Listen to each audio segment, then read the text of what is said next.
Tengo algo para mostrarles en esta mañana. Es una pelota de softball, pero esta pelota de softball es una muy especial, muy particular. En una parte tiene firmas de un montón de hermanos queridos en el Señor y una dedicatoria. La dedicatoria dice: a Marcos, el gran bateador Alexander. Gran bateador. Bueno, les cuento que hay una historia por detrás de esta pelota de softball.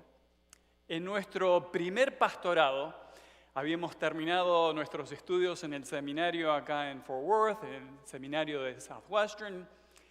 Nos habíamos trasladado al estado de Virginia.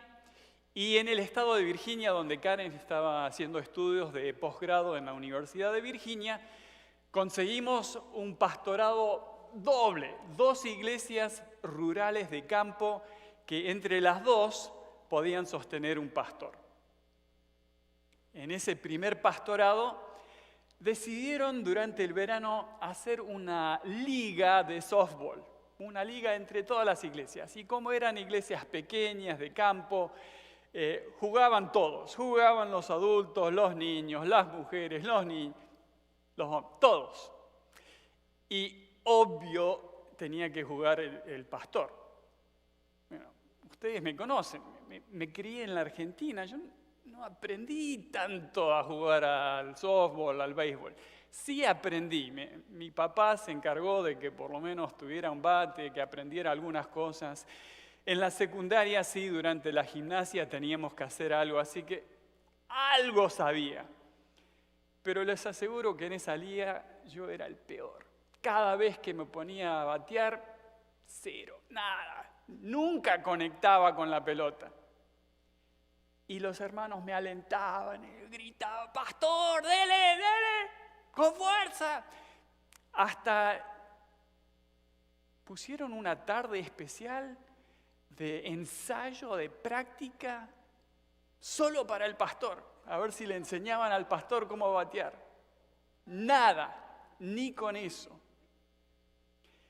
Pero no se trataba tanto de conectar con la pelota. El propósito de esa liga era una liga de compañerismo. Jugaban todos y se divertían todos, y yo proveía flor de entretenimiento para todos.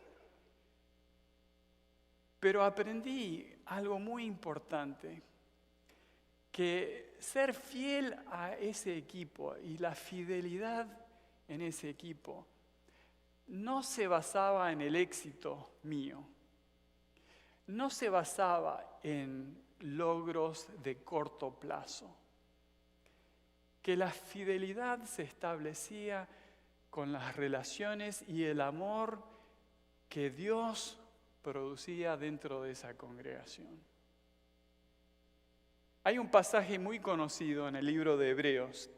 Si se acuerdan, en el libro de Hebreos el autor está escribiendo a creyentes de trasfondo judío y está animándolos, está alentándolos a seguir con fuerza en los caminos de la fe. Les está mostrando las excelencias del Señor Jesucristo, que Jesucristo está por encima de los profetas, por encima de la ley, por encima de los ángeles, que es suficiente para todas nuestras necesidades y que vale la pena colocar nuestra fe en Él. Y en el capítulo 11 de Hebreos, leyendo los primeros versículos, encontramos estas palabras. Ahora bien, la fe es la garantía de lo que se espera, la certeza de lo que no se ve. Gracias a ella fueron aprobados los antiguos. Y a veces enfocamos en ese primer versículo de la fe como garantía, como certeza. Es seguro. el depositar nuestra confianza en Dios, el poner todo nuestro ser en sus manos, es algo seguro, es algo confiable, es algo permanente. Pero quiero enfocar más en el segundo versículo. Gracias a ella, esta fe, fueron aprobados los antiguos. Gracias a fe, gracias a depositar su confianza en Dios, fueron aprobados los antiguos. Todos los que vinieron antes. Y el autor entonces pasa a enumerar toda una serie de héroes de la fe, y para subrayar el punto de que cada uno de ellos lograron algo, si algo lograron, porque depositaron su confianza en Dios. Entonces empieza. Por la fe, Abel ofreció a Dios un sacrificio más aceptable. Por la fe, Enoc fue sacado de este mundo sin experimentar la muerte. Por la fe, Noé, advertido sobre cosas que aún no se veían, con temor reverente construyó un arca. Por la fe, Abraham, cuando fue llamado para ir a un lugar que más tarde recibiría como herencia, obedeció y salió sin saber a dónde iba. Y continúa, nombre tras nombre: Isaac, Jacob, José, Moisés, el cruce del Mar Rojo, la captura de Jericó, Rahab, Gedeón, Barak, Sansón, Jefté, David, Samuel y los profetas. Cada uno de ellos como una ilustración de fe y de haber depositado su confianza en Dios. Ahora quiero usar como ejemplo de todos ellos el ejemplo de Moisés. ¿Se acuerdan? Nacimiento milagroso, o por lo menos que lo preservaron con vida en forma milagrosa. Ahí en el canasto, sacado de las aguas del río, llevado al palacio del faraón para criarse, y 40 años criándose como príncipe dentro del palacio real en Egipto. Después, sabiendo que él es judío, mata a un hombre y tiene que huir. Y va al desierto, termina encontrando a su futuro suegro ahí en Madián, se casa y por 40 años más vive la vida de un pastor de ovejas. Recién a los 80 años tiene su experiencia de encuentro con Dios y la zarza ardiente. Recién a los 80 años. Ahora, yo me pongo a pensar. Yo no tengo 80 años. Pero a los 63 ya estoy relativamente cerca de la edad donde le empiezan a preguntar a uno: ¿y para cuándo se va a jubilar, hermano?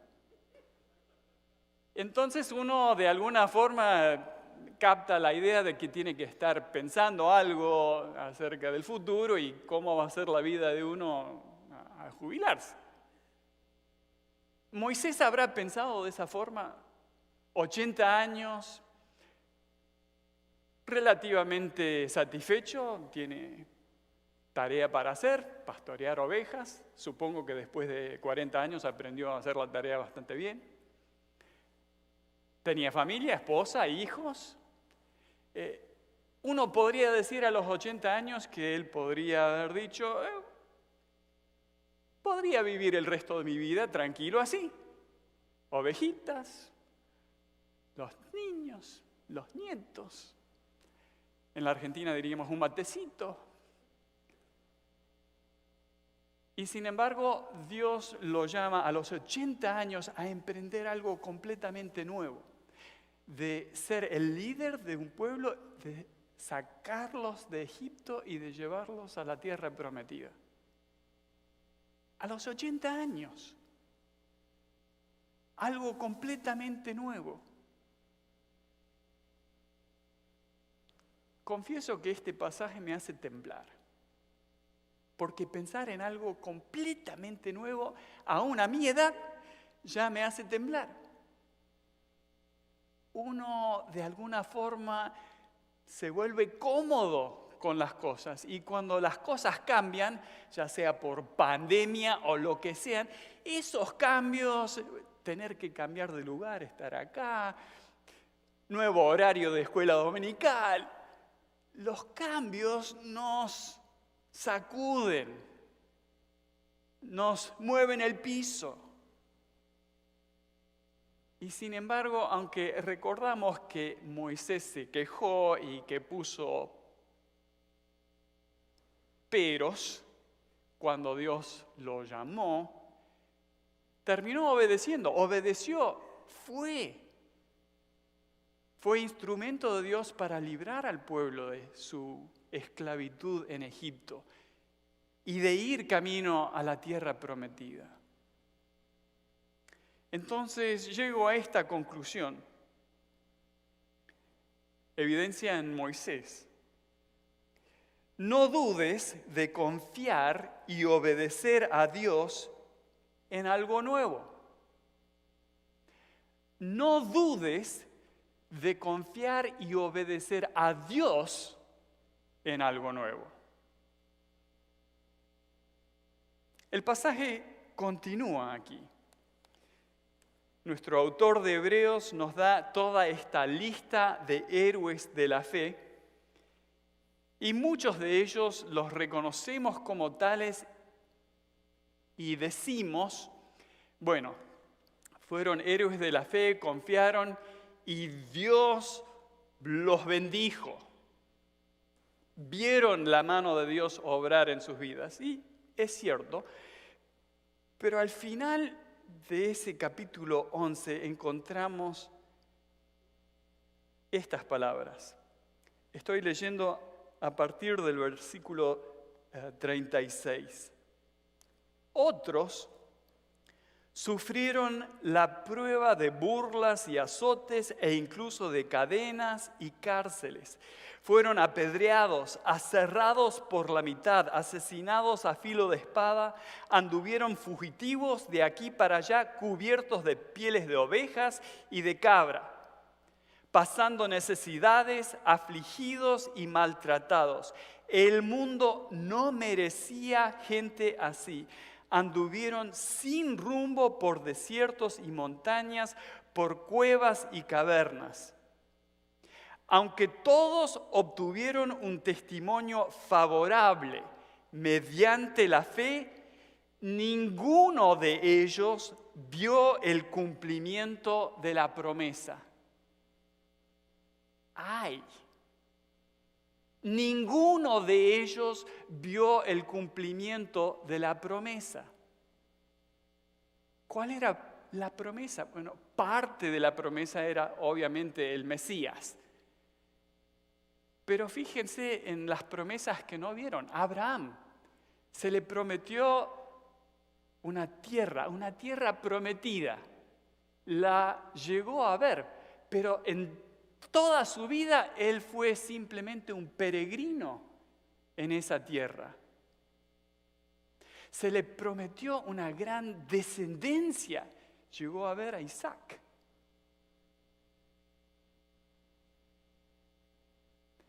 Cada uno de estos vivió una vida de fe, permaneció fiel y firme en esa fe, aun cuando no vio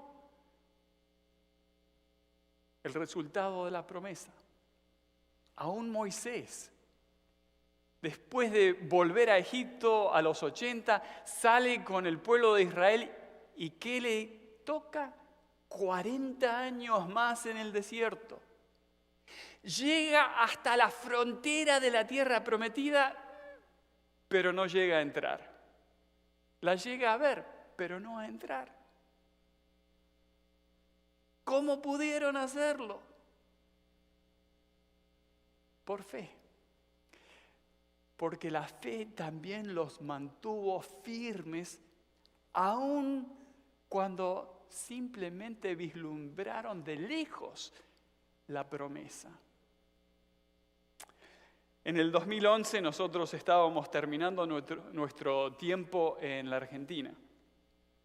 Después de 25 años de ministerio ahí estábamos con visitas, despedidas, distintas actividades que nos trajeron mucho gozo al celebrar los años de ministerio ahí. Pero en ese mismo año, el último año de nuestra estadía en Córdoba, nos asaltaron a mano armada 2 veces. En la primera estábamos entrando de noche a casa, puse el vehículo en el garage, salí del vehículo para cerrar la puerta y ahí me estaba apuntando un querido señor. Me llevó para adentro, otro compañero lo acompañaba también armado, él se fue con Karen a la cocina, el primero me llevó a mí a donde tenía una oficina, agarré el poco efectivo que tenía, la computadora.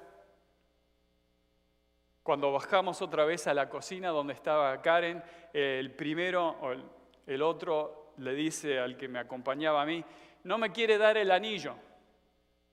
Y entonces el primero me apunta a mí, decirle a tu esposa que le dé el anillo. Entregale el anillo. Los anillos que tenemos no son los de nuestra boda, los tuvimos que reemplazar. Se fueron casi de inmediato. Cerramos la puerta y tengo que confesar que en ese momento fue un gran alivio y una paz. No nos habían golpeado, no nos habían lastimado, había sido muy breve. Trago amargo, sí, pero breve. Y nos fuimos a dormir, descansamos lo más bien. Total, el iPhone que tenía en el bolsillo lo tenía también con un pañuelo, y el pañuelo era de los viejos, más chiquito. El pañuelo lo tapaba. Cuando el muchacho me pidió mostrarle lo que tenía en los bolsillos, tenía la billetera en esta y el iPhone acá, pero cubierto del pañuelo. Me dice, dame la billetera. Y dije, ¿cómo no? Así que no me habían sacado el iPhone, era importante, por lo menos me escapé con el iPhone. Ya la segunda vez que nos asaltaron ese año no fue tan grave. No nos golpearon, también fue muy breve, estábamos visitando una familia en un barrio, 2 muchachos en una motocicleta, ahí nos encañonaron en una esquina, le sacaron el bolso a Karen y la billetera mía. Y ya cuando es la segunda vez uno dice, no, esto, ¿para qué? En esos últimos meses participamos de un retiro para jóvenes. Un colega nuestro estaba dirigiendo ese campamento. Compartimos estas experiencias y él se acercó después y me dijo, Marcos, no dejes que Satanás te quite el gozo. No dejes que Satanás te robe de ese gozo. El gozo de nuestro servicio en la Argentina no se mide por 2 asaltos. El gozo de nuestro tiempo ahí se mide en el privilegio de ver a Dios obrar. ¿Hubiéramos querido ver más? Sí, hubiéramos querido ver más. Pero Dios es fiel. Nos permitió ver mucho. Nos gozamos en Él. Entonces, recalco esa oración de Stanley Clark. No permitas que Satanás te quite el gozo. En este pasaje tenemos también los versículos conocidos del capítulo 12. Quiero leerlos. Comenzando con el versículo 1, por tanto, también nosotros que estamos rodeados de una multitud tan grande de testigos, despojémonos del lastre que nos estorba, en especial del pecado que nos asedia, y corramos con perseverancia la carrera que tenemos por delante. Fijemos la mirada en Jesús, el iniciador y perfeccionador de nuestra fe, quien por el gozo que le esperaba soportó la cruz, menospreciando la vergüenza de ella, y ahora está sentado a la derecha del trono de Dios. Así pues, consideren a aquel que perseveró frente a tanta oposición por parte de los pecadores, para que no se cansen ni pierdan el ánimo. Muchas veces enfocamos en esa gran nube de testigos. Testigos en un doble sentido. Testigos en que fueron testigos que dan testimonio de su fe en Cristo, que perseveraron, que fueron fieles, aún sin ver el cumplimiento de la promesa. Pero también testigos en que son los que nos ven a nosotros, como si estuvieran rodeándonos en un gran estadio, viendo nuestra carrera de fe. Y no solamente viéndonos, sino alentándonos, gritando, vitoreando, ¡sí se puede! Qué lindo tener esa clase de nube para alentarnos, para animarnos en la tarea. ¿Y cuál es esa tarea? De despojarnos de todo, de fijar nuestra mirada en Cristo. Él es la meta. No nos dejamos distraer por ninguna otra cosa, sino que fijamos nuestra mirada, nuestros ojos en Él y por fe corremos para llegar. Así pues, consideren a aquel que perseveró frente a tanta oposición por parte de los pecadores. No nos comparamos con el sufrimiento o lo que le ha tocado a ninguna otra persona. Pero si él la tiene fácil, nunca le pasó nada. Nuestra comparación es únicamente con Jesucristo, quien padeció todo por nosotros, hasta la muerte. A ninguno de nosotros nos ha tocado morir, todavía. ¿Con qué propósito? Para que no se cansen ni pierdan el ánimo. Estamos en una época de cansancio, ¿no? Tantos cambios, la pandemia, cambiar de lugar, cambiar de horario. A veces dan ganas de bajar los brazos. No se cansen, no pierdan el ánimo. La mayoría conoce la historia de nuestro hijo Esteban. Después de sus estudios universitarios, estuvo por 2 años en Medio Oriente sirviendo como misionero. Cuando regresó de esa experiencia, estaba desanimado porque había visto a una sola persona llegar a los pies de Cristo y bautizarse. Una sola persona. Y nosotros tratábamos de decirle, pero Esteban, todavía no se ha escrito el final de esta historia. No sabés lo que le va a pasar a este muchacho, no sabés lo que Dios puede hacer en su vida. La historia no termina con uno solo. A raíz, en parte de eso, él salió de casa, se fue de casa. Esto hace ya un poco más de 2 años. Nos dejó una nota con una sola palabra: bye, chao. Dejó el pasaporte, los documentos, la compu, el celular, todo. Dejó todo. 2 años, 0 noticias, nada. Ese sin saber. Ese sin saber es un desgaste. Cansa. A veces uno pierde el ánimo. Y sin embargo, ¿qué hemos padecido Karen y yo en comparación con nuestro Señor? Nada. Nuestro Señor lo sufrió todo.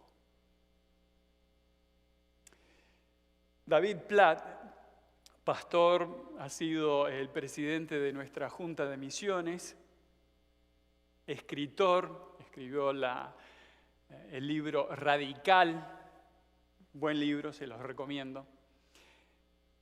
Estuvo en una conferencia con misioneros hace unos años, Karen y yo pudimos participar y escucharlo, y él utilizó esta ilustración de su vida. También fue jugador de béisbol, mejor que yo, obviamente. En sus años de la secundaria, él participó del equipo de su escuela. Tuvieron un récord perfecto. En todo el año no ganaron ni un solo partido. Era el último partido del año de béisbol. Estaban en la novena, o sea, en la parte final del partido. Estaban en la segunda mitad de la novena. Entonces, era ahora o nunca, y le tocaba a David Platt batear. Conecta con la pelota y llega a primera base. De primera logra adelantarse a la segunda. Viene el próximo bateador. Es ahora o nunca. El muchacho conecta con la pelota, sale pasando, rozando por la tercera base.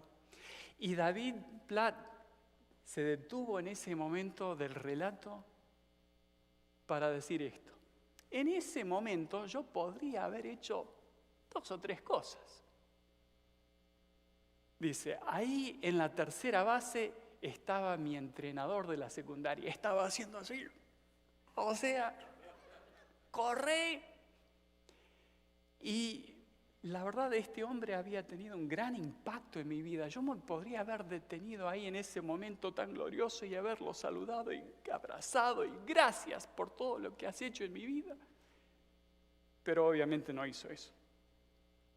O él dijo, podía ver ahí mi familia, mis padres, estaban parados y estaban gritando y me podría haber detenido para saludarlos. ¡Hola! ¿Qué tal? Selfie acá con la familia. Pero no hizo eso.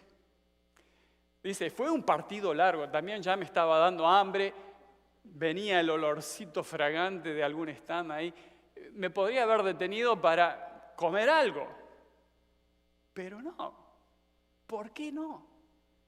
Porque todavía no había rodeado las bases y llegado hasta la meta. Hay que correr hasta llegar a la meta. Hermanos, todavía no hemos llegado a la meta. Entonces, cuando veo, no dudes de confiar y obedecer a Dios en algo nuevo, aún como Moisés a los 80 años, tengo que decir, sí, porque todavía no he llegado a la meta. No permitas que Satanás te quite el gozo. ¿Por qué? Porque todavía no has llegado a la meta. No se cansen, ni pierdan el ánimo. ¿Por qué? porque todavía no han llegado a la meta. Oremos. Padre, reconocemos delante de ti, reconocemos que no somos merecedores de tu amor, de tu obrar en nuestras vidas, que una y otra vez te fallamos. Pero gracias por darnos esta increíble oportunidad de estar en relación contigo.